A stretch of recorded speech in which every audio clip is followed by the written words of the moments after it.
It's the end of the year and some of us are looking back at purchases that we made trying to figure out if they are tax deductible. Or maybe you're looking at this and wanting to know how a tax deduction works in the first place. So here are a couple quick tips to let you know how deductions work and when you can and more importantly cannot use them to lower your tax burden. A tax deduction isn't something that lowers your taxes. Instead, it lowers the income on which you'll pay taxes. If you have $100,000 in income, a $5,000 tax deduction would lower your taxable income to $95,000. And if the highest portion of your pay was taxed at 22%, that leads to over $1,000 in savings in taxes for the year. There are some tax deductions that are called dollar for dollar, meaning whatever you spend, it reduces your taxable income by that same dollar. An example of a dollar for dollar tax deduction are the funds that you put into your pre-tax 401k. But there are other deductions that you can deduct a portion of the purchase, but you can't deduct it dollar for dollar. Maybe you purchase a $2,000 laptop for your business and you can deduct a portion of it, but not all.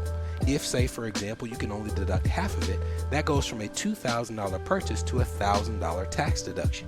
And even though you spent $2,000 on a laptop, you only saved $220 in taxes. So it's not exactly free as some people may lead you to believe.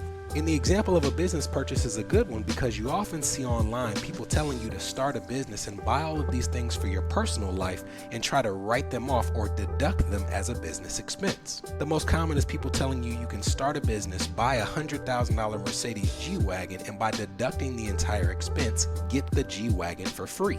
Well, that shows a misunderstanding of how deductions work, because even if you were in the 32% tax bracket, a $100,000 tax deduction leads to $32,000 in tax savings. Well, if the car cost you $100,000 and you only get $32,000 off on your taxes, that's $68,000 that you still spent in net cost if the deduction is even allowed. You see, in order to use a deduction for your business, it has to be an ordinary and necessary expense for that business. Meaning if you started a business that has no real purpose and you buy a car that has no connection to what's needed to make that business operate on a daily basis, you can't just file a deduction. It's not an ordinary and necessary expense. So when you're trying to do all these things and manipulate the tax code, you want to make sure that you understand what a deduction is, when it's applicable to your situation, and for complex strategies like this, they need to be done in concert with the work of a tax professional.